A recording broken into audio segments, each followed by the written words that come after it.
to Wildwood Zoo. Today our topic for our Bring the Zoo to You is going to be training. So throughout this whole week, today we're going to be kind of talking about the different terminology and kind of stepping you through the basics of training. And then later this week we'll get to show you some of the training that we do with our animals and taking you behind the scenes a little bit to see that. So to kind of step you through the training process, we are going to use the example of teaching your dog how to sit. And this is just going to be a way for us to kind of understand different terminology that we might be using throughout these videos. So first of all, a cue is the kind of first step to any sort of training behavior.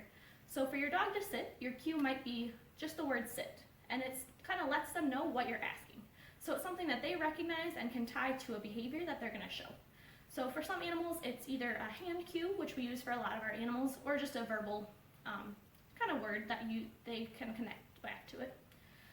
So for your dog, you're going to ask them to sit, then they do the behavior, and you're going to deliver what's called a bridge. And so a bridge is something that if you're not able to deliver reinforcement right away, it lets them know that they did the right thing and that a treat or something else that they're going to want is coming later.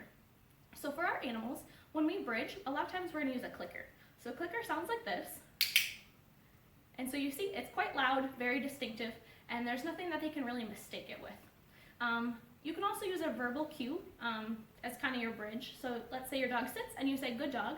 This works really well if you're the only person training. However, here at the zoo, we do have 3 separate trainers who are working with all the animals. And so keeping that bridge very consistent between us is going to be pretty difficult if we're all saying it. So we all have very different speech patterns, different inflections, and it might become a little confusing if we're all saying good. You can also use a whistle, which is super awesome for keeping your hands free. Again, a little bit more inconsistent between trainers, being one person may blow a little bit longer, a little bit shorter, and there might be a different noise. So we found that the clicker is the best tool for us. So then after you bridge, then you're going to deliver the reinforcement. So reinforcement can be a treat. It could also be attention, whatever that animal desires. So for a lot of our animals, we'll use part of their daily diet. They are on pretty strict rations. We don't want anyone becoming very plump from all the training that they're doing. So a lot of times we'll take portions of their diet, separate it out from the rest, and use that as their training reward. The kind of rule of thumb for a reward is you want it as small as can be effective. So for our animals, we want to deliver that reinforcement and we want them to eat it pretty quickly so they're not losing any focus between while they're chewing.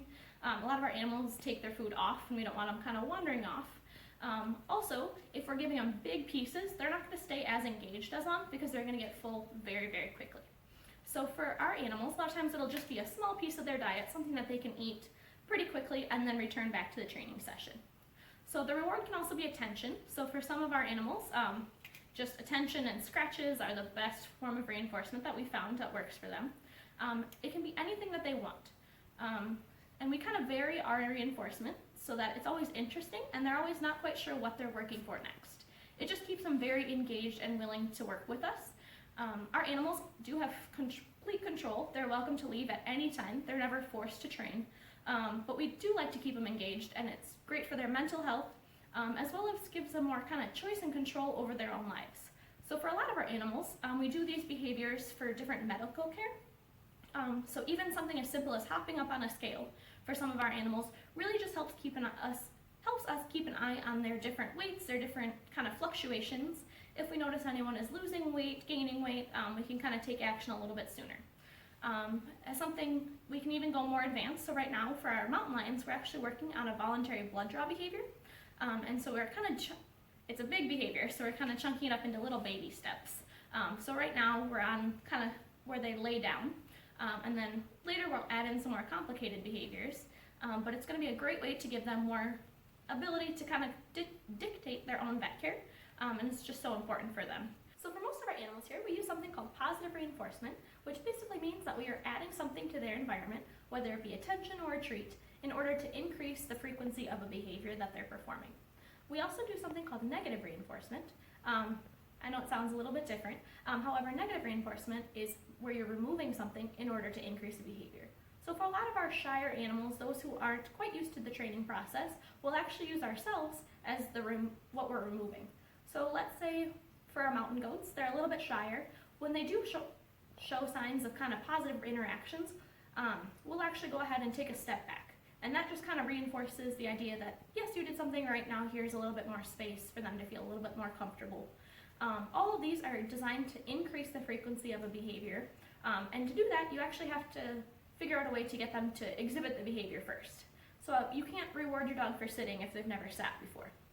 So you have to kind of figure out a way to capture that behavior while they're doing it more naturally, or if you can kind of encourage them to do it somehow. So that's kind of how we train our animals. We will go ahead and show you how we train our cougars and our foxes later this week. Stay tuned.